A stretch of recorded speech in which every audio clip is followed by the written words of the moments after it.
a Pantry Studio production. The following may contain strong language and deals with adult themes. Listener discretion is advised.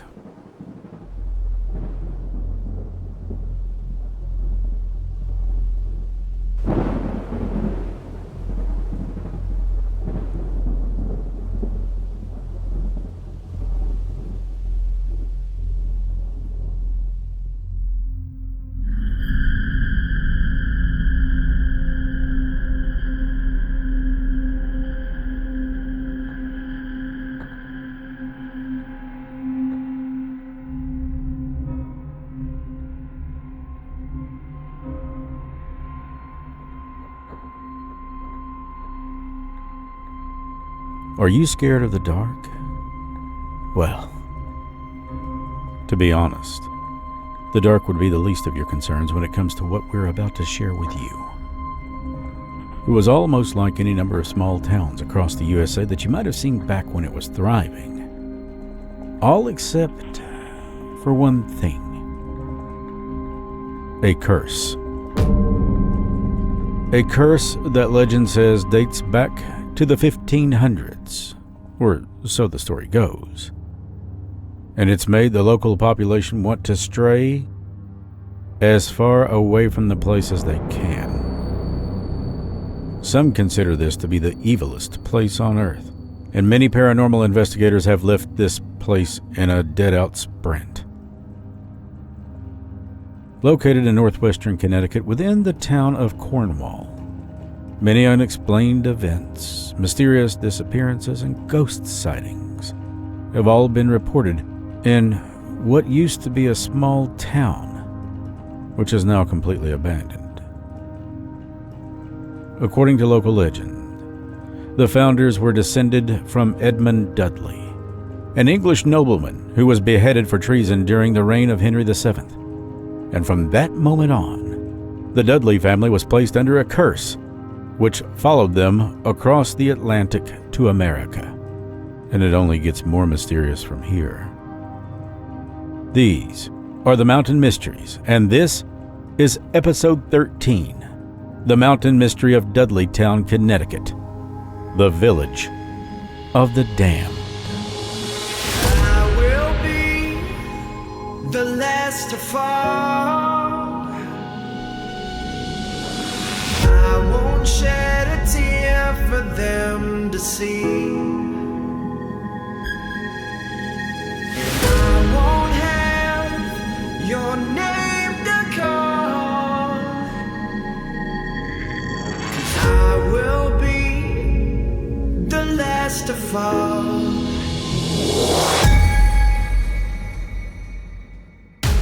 There are over 1.9 billion square acres in the United States alone, and 24% of those are mountainous. The secrets that these regions hold are enormous. Reports of mysterious creatures, strange sightings and sounds, ghosts and murders, and those who have seemingly vanished. They are questions that need asking and answers worth finding. These are the Mountain Mysteries. Here's Chris Sloan.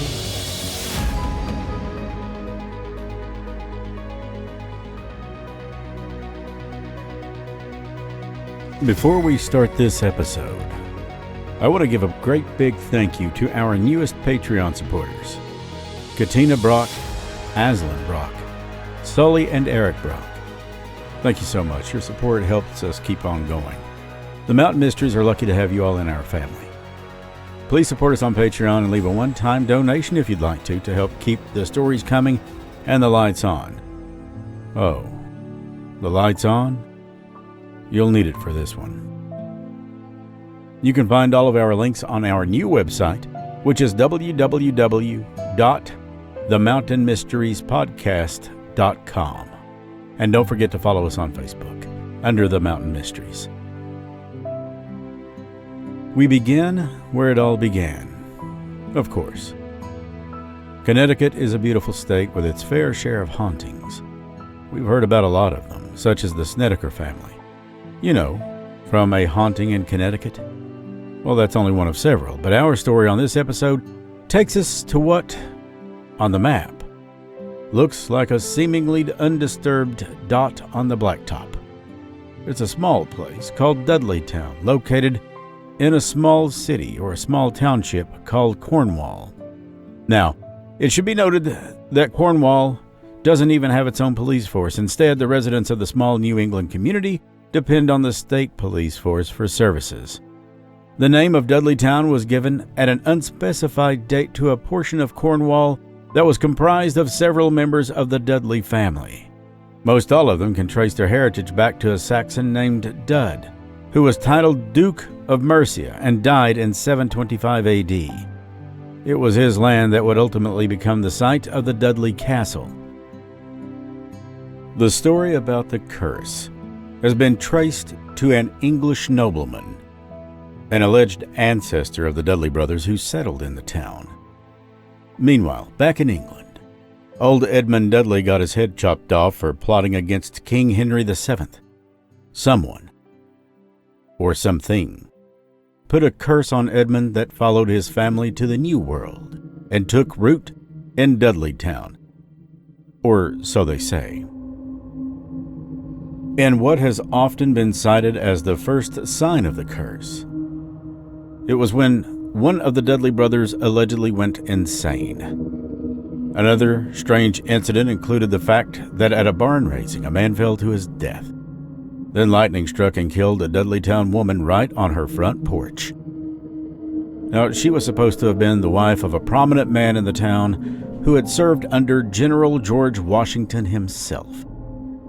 Several citizens of Dudleytown are also said to have gone insane, and two local women identified as Mrs. Greeley, better known as Mary Cheney, and Harriet Clark. Well, they were also said to have hung themselves in the small community in 1872, the latter having reported visions of demons prior to her death.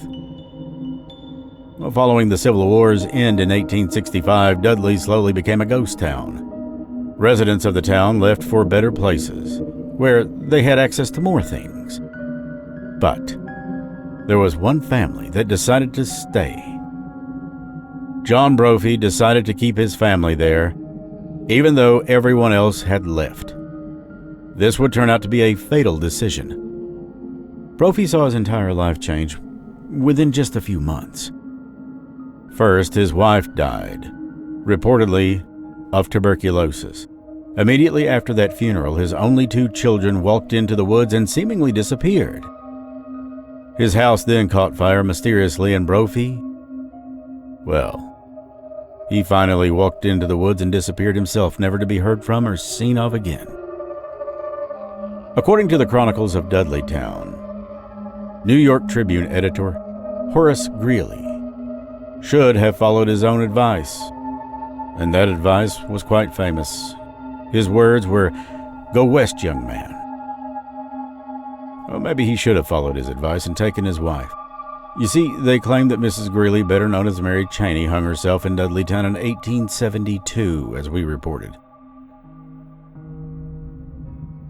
It should also be noted that Reverend Gary P. Dudley, who was a Texas resident and the author of The Legend of Dudleytown, Solving Legends Through Genealogical and Historical Research, a Heritage book publication from 2001, disputes the foregoing. In tracing the genealogy of his name, he found virtually no historical basis for Dudleytown's cursed reputation, no genealogical link to Edmund Dudley, and no mysterious illness or deaths. Well, as for Mary Cheney, he said she never stepped foot in Dudleytown.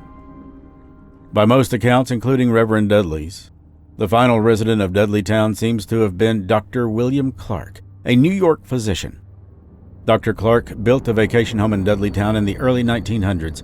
Mrs. Clark was yet another wife visited by tragedy. Well, the story places her in Dudleytown at the time, while her husband attended to an emergency in the city, leaving her alone overnight. She descended into madness. But as Reverend Dudley tells it, Mrs. Clark committed suicide in New York, not in Dudleytown. Following the last resident's death, Dr. Clark purchased a large plot of land in the area and officially became the owner of Dudleytown. Or at least what was left of Dudleytown. Now, legend claims that the man left his wife there for only a few days, and when he returned, she was insane, screaming about creatures in the woods. And the legend continues that she killed herself in that house. A few years later, the man remarried and built a new house for his bride. Together, with a group of their friends, the couple formed the Dark Entry Forest Association. With trees and forests being destroyed across the country, they hoped to preserve the land here. Clark and his second wife died during the 1940s, but their descendants still live nearby. Now, the Dark Entry Forest Association owns the land, and entry is no longer permitted. There is a warning note from the Connecticut State Police. Those who go or attempt to go to Dudleytown will be arrested for trespassing and or parking. The fines start at $75 per person and rapidly increase. Living in Dudleytown was never easy. Many things went poorly for the people and for the land. Were all of the events unexplainable? Was there a high level of lead content in the drinking water? Or maybe, did Native Americans sneak into the hollow and wreak havoc? Or did the Dudleys lug a centuries-old curse into the village? Well, the rocks in and around Dudleytown do contain a high level of iron and other metals. It is possible that there was some lead in the drinking water on the hillside. This theory could explain some of the dementia that the residents of that area experienced. But continued lead poisoning is always fatal. And for more than a century, people lived in Dudleytown. If the water were bad, residents would have moved away sooner. Or at least you would think. It is also true that there were many Native American tribes who lived in the general vicinity of Dudleytown, including the Mohawk Nation. Some of the battles of the French-Indian War between 1755 and 1763 also took place within 100 miles of Dudleytown. Oh, there was fallout from the Native Americans for several years after the war, and one set of Dudleytown residents met their fate at the hands of angered Indians. It was in August of 1774 an unidentified epidemic struck the Adoniram Carter household in Dudleytown and killed the entire family. A second Dudleytown Carter family, the Nathaniel Carters, distraught from their loss, moved to Binghamton, New York, where Indians took the life of Nathaniel, his wife, and their infant by tomahawk. The Carters' other three children were kidnapped to Canada, where two daughters were ransomed. The son, David Carter, remained with his captors, married an Indian girl, and eventually returned to the United States for formal education. David escaped the curse of Dudleytown and eventually went on to become a Supreme Court judge. One of the more bizarre tragedies occurred to one of Cornwall's more famous residents, General Heman Swift. You see, General Swift was the one we spoke about earlier who served in the Revolutionary War under George Washington. It was April of 1804 when his wife Sarah Fay was struck by lightning on their porch and killed instantly. After that happened, it said that General Swift became slightly demented. Horace Greeley, editor and founder of the New York Tribune, and, of course, his most famous quote, "Go West, young man," married Mary Cheney, who was born in Dudleytown. The two met in a vegetarian boarding house, and the union ended when Mary took her own life in 1872. That was just shortly before Horace Greeley lost his bid for the presidency of the United States. The next tragedy occurred near the very end of the 1800s to one of Dudleytown's last residents, John Patrick Brophy. We told you that his wife had died of tuberculosis, and shortly after that his two kids mysteriously walked into the woods and were never seen from again, as he did some time shortly later. In 1899, Dudleytown was completely deserted. The kids who all grew up there married and moved away. The forest slowly began to reclaim the land. It was in 1920 that Dr. William Clark, a cancer specialist from New York, came to Cornwall for the quiet that the woods could provide. Dr. Clark fell in love with the surroundings and built a summer house there. It was in 1924, together with some of his friends and colleagues, that they all formed the DEF, or Dark Forest Association, in order to preserve the natural state of the woods for its members to enjoy.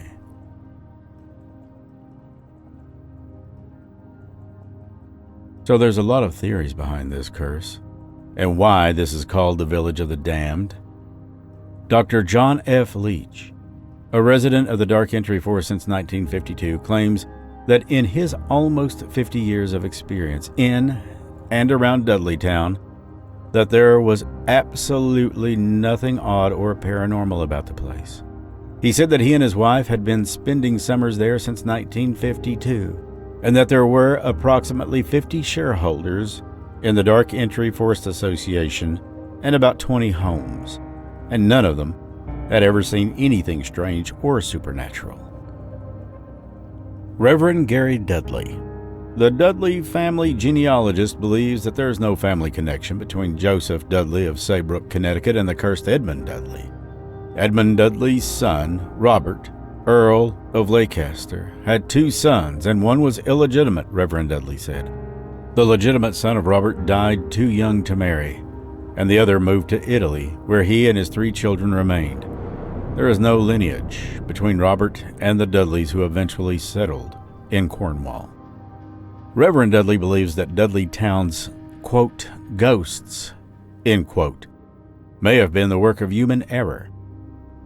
The town produced a little flax and some rye, which is interesting because if the rye is left to decay, well, what's left over is a mold, and that mold has been proven to be an hallucinogen. Now, this makes a lot of people wonder if the demons were the result of bad bread as opposed to actually being the devil's work. Reverend Dudley said that Dudleytown became a town that was just trying to survive as opposed to grow and thrive.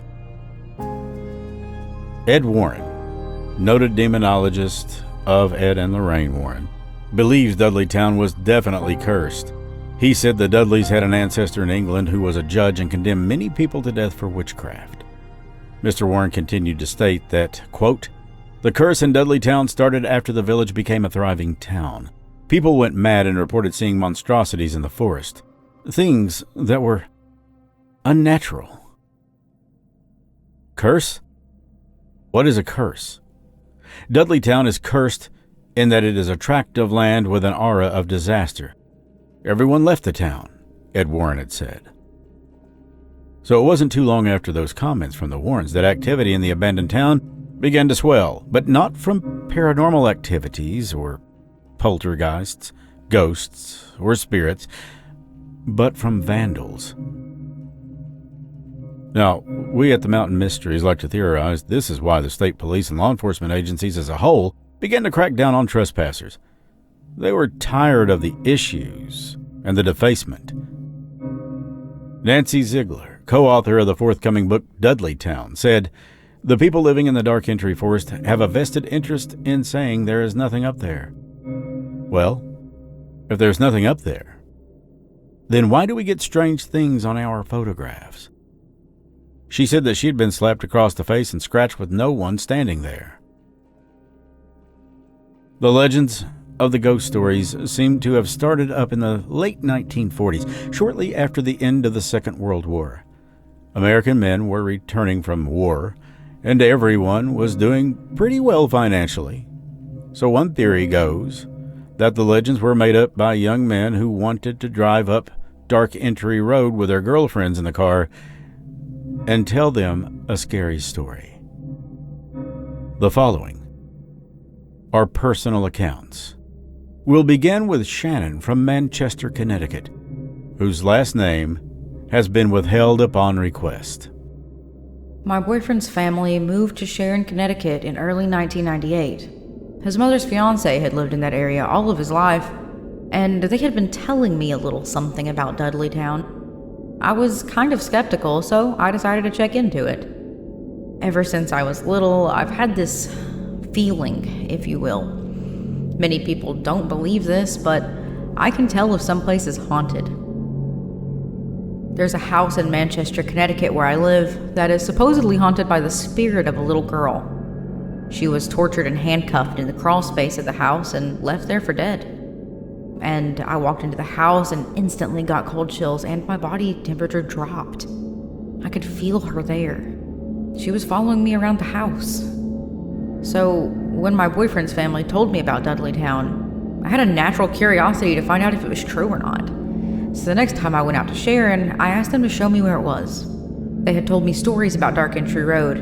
My boyfriend's mother, like myself, can feel the presence of a spirit. So she and I drove to the beginning of Dark Entry Road and got out of the car to see if we could feel anything. Sure enough, the second I stepped out of the car, I got the coldest chill and my body temperature just dropped. I could definitely feel something. There have been quite a few people I've talked to out in that area that have told me that the town doesn't like if you get too familiar with it. And if you do, it'll change on you. I've heard several people tell me a story about how they were driving through or walking through there, having made it a daily route to or from work, and they've seen this mass, this black as can be mass that just follows you. Sarah, a Connecticut resident, whose last name was also withheld upon requests, has this story. I have had some strange experiences there. In July of 1998, my fiance and I, as well as two of our other friends, went up there to check out the so-called curse. Problem started as we pulled up Bald Mountain Road. We all felt this feeling. It was different for all of us. My friend Jen felt stabbing pains in her stomach, and my back got really tense, and the other two got a creepy feeling. Around 11:30 p.m., we parked our car next to the entrance to one of the trails leading into Dudleytown. We got out of the car, grabbed our flashlights and cameras, and started to walk down the trail. We heard nothing. Dead silence. No wind, no animals, nothing. We walked only a few feet when we heard this noise. The sound is difficult to describe, but it sounded like a huge metal dumpster dragging against asphalt. At that point, we were freaking out, but we kept going.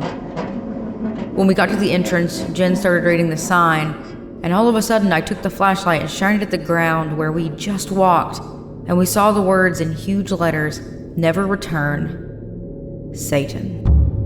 What really freaked us out was that, first off, the writing was fresh, like it was done about 2 minutes before we got there. Secondly, we drove over that spot, but there were no tire tracks. And when we walked over, there were no footprints. We were like, okay, this isn't good, let's go. So we left. There's definitely something there. So, what is Dudleytown like today? Well, the Dark Entry Forest Association still owns most of the land that Dudleytown once sat on.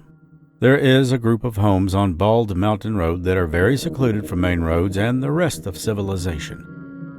Regardless of whether there was ever a curse or not, Satanists and black witches are performing rituals in the area that was Dudleytown. Robin Boston Barron, a ghost hunter and Dudleytown historian, said, quote, "I once saw the bloody spine of a cow lying in one of the cellar holes in Dudleytown. It was definitely some part of a ritual. Some rocks lying around the walls and trails have been painted or carved with symbols, and several people have been arrested for lighting fires or trespassing in the area. Recently, this past October, the DEF announced that they would no longer allow hikers to go onto their land.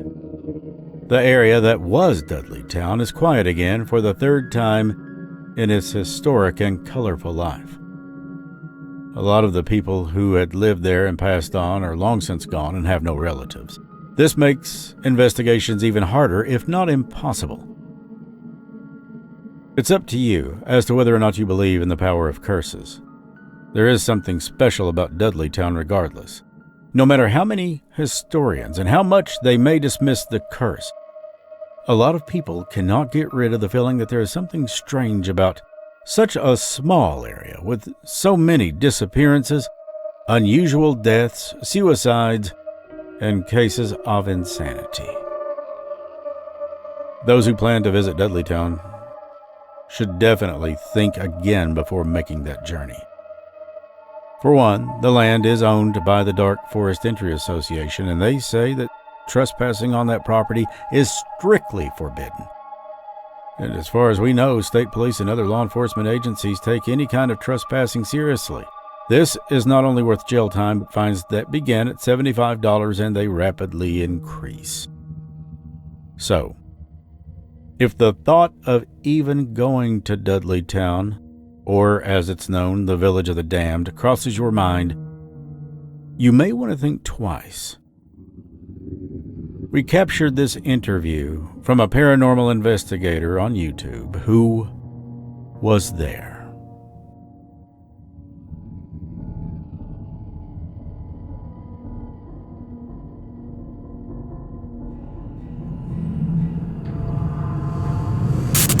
Unbelievable things happen that we just could not explain. So I started studying the science behind the paranormal and found there was a lot more to learn than just dead people walking around. My name's John. I'm the DP for Dudleytown Curse, and we're here on November 1st, 2011. Behind this gate is Dudleytown, 1,000 acres, a town that's been abandoned since 1928. We're not actually trespassing on Dudleytown, but we are filming what's going on in Dudleytown with 2 cameras. See if there's anything of interest that will appear to us. Please stay tuned.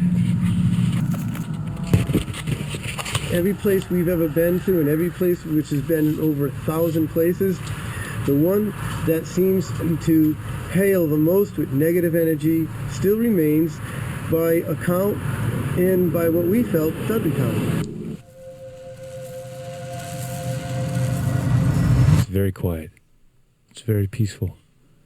And as we first started entering, we were like, wow, this is beautiful. It's nice and calm. And the deeper you get in, though, the more you get in, the more it just begins to weigh on you, and the more you feel like almost something, or the whole woods are going to come out at you. I would say you better have experience and know what you're doing. If you're going to go into a place deep into the woods that has such a reputation, you don't walk in there as a novice.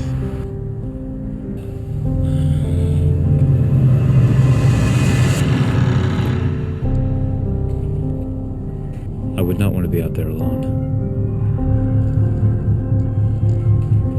I don't really want to get that far away from the car. A place like that could easily have a vortex or a thin veil between this world and something else. That's what makes things like Dudleytown so scary to people, so freaky, because these things that are happening out there just do not have full explanations at this point.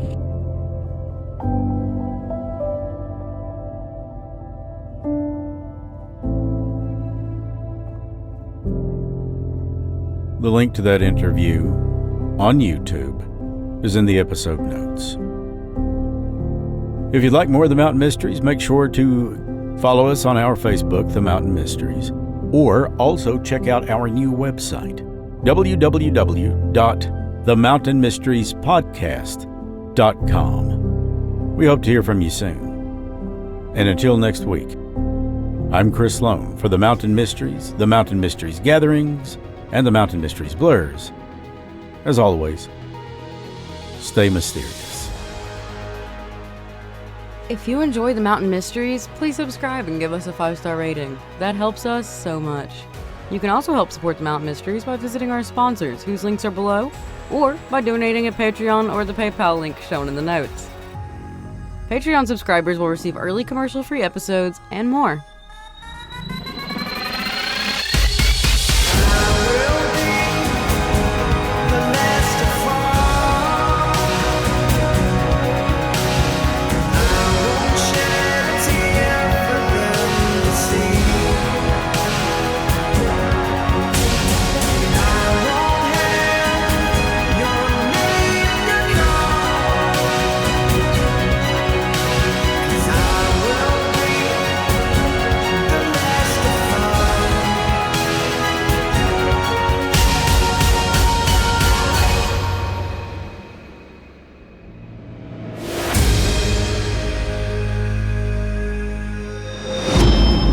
a Pantry Studio production.